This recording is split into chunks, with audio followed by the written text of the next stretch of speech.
Well, I think it's really important for players to, be able to generate their own want to when it comes to like goals and things that you want to accomplish relative to your team, your season, and your own personal performance. Um, and I think you got to sustain that every day. And I know that's difficult, but that's something that's a challenge to each and every one of the players on our team. It doesn't always have to be because somebody disrespects you from the other side or you get motivated for some external reason. It really should be all about internally what you want to accomplish, what you want to do. Everybody's got to respect winning, what it takes to win, the kind of preparation, the kind of work ethic and practice, the kind of habits you got to create so that you have, an opportunity to do that. I think this is, one of the best teams we played all year from a personnel standpoint. They just had some tough breaks. Probably, the best team in the SEC last year.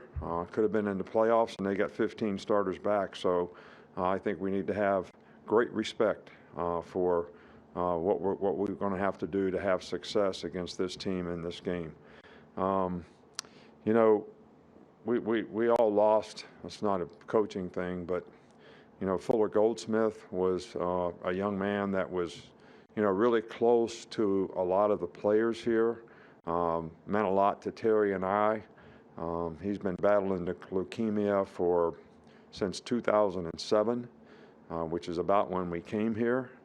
And the spirit that he showed, the positive energy and attitude, and being a great chef, contributing to the nutrition program here, coming to practice, coming to games. I think that I just like for the Scott and his family to know that our thoughts and prayers are with you, and we're very saddened by his passing, this week.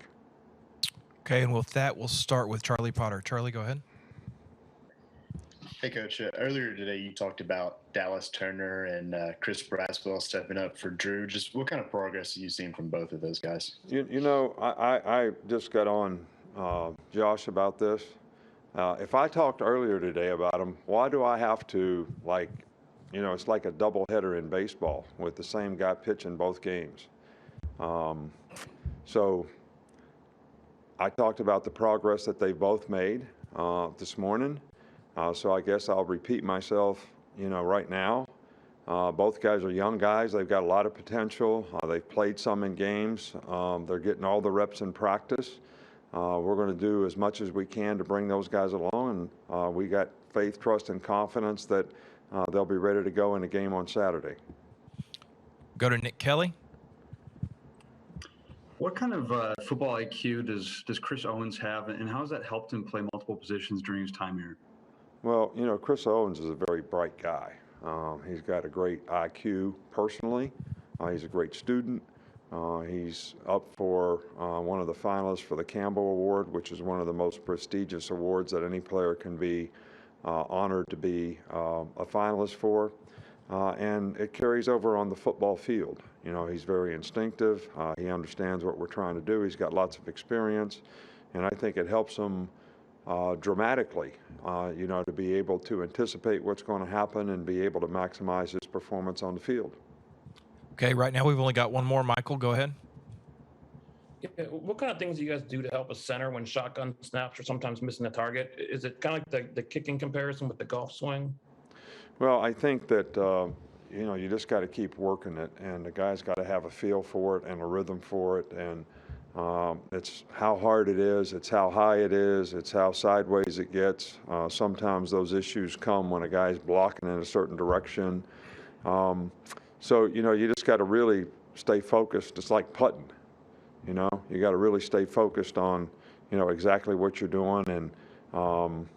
And sometimes when you're trying to block some big guy that's lined up in front of you, maybe you lose sight of that a little bit. But, we had a couple in the game Saturday that we're trying to clean up. And I think it really is helpful to the quarterback to be able to operate the timing of plays, when we get the proper snap. So it's one of the most important things that we have to get straightened out and be consistent at.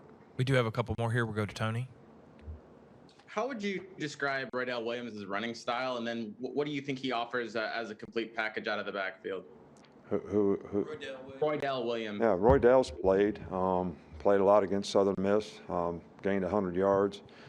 You know, Roy Dale is a good back. He's got good explosion. He can run behind his pads. He's tough. He's got speed and burst. You know, he's a good receiver. So we have a lot of confidence. Now, you know, other than the Southern Miss game, he's carried the ball a few times other than that, but he got some good experience in that game. So hopefully that'll help his confidence, and he'll be ready to take on a bigger role now with the offense. And we're confident that he's very capable of doing that. We'll finish up with Cecil. Coach, you've talked really on almost every opponent about the tight end mismatch, and Texas A&M has one of the best in the league.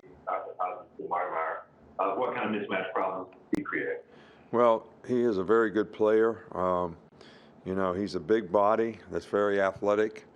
Can drop his weight and get out of a break, so it makes him difficult to cover because of his size and athleticism.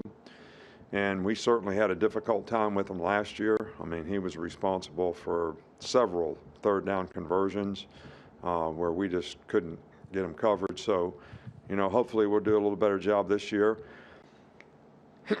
Excuse me. And I think that they do a really good job of utilizing him in his offense. So, you know, we need to know where he is at all times. There's no doubt about that.